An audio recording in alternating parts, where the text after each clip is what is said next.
And one of the most important issues that I want to raise here is you might have already seen in media, like the Afghan refugees back in Indonesia. They're in a very destitute situation.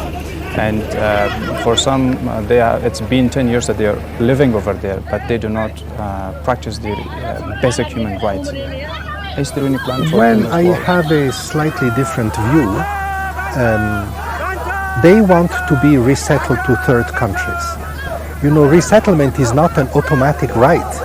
You have to go through a process, and if you are recognized as eligible for resettlement, then you will go to a third country. Because it's been 10 years for them. Well, but many of them have, their processes have failed. They have not succeeded.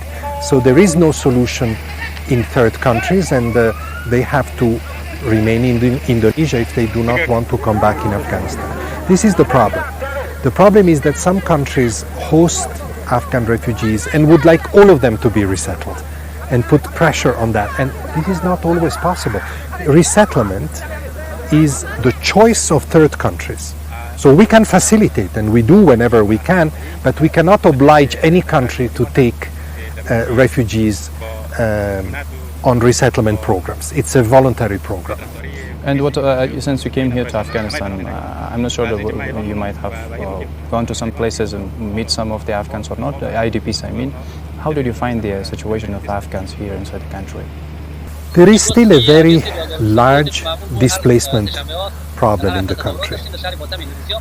More than 3 million people have been displaced, not recently, over the years, by conflict and by violence. Last year alone, 2021, more than 600,000.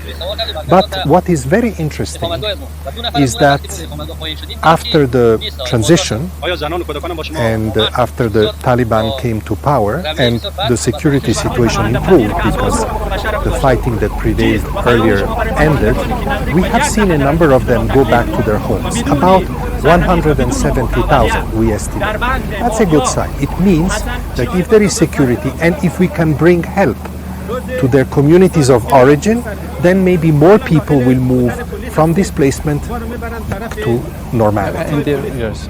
And there are some statistics that every single day close to 6,000 Afghans leave country to some of the neighboring ones like Iran and Pakistan. Like with such a big influx of immigration, how do you see the future of the country? We have, طفل 3 ماهه را از داخل کالسکش برداشت که ببره داخل ماشین بگذاره.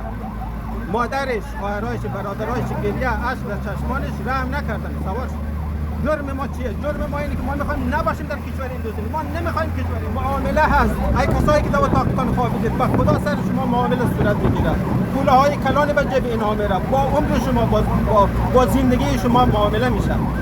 تو یکی دفعه نخوابیدی یک کسی هست که چشم براهت هست، دل واپست هست، نگرانت هست.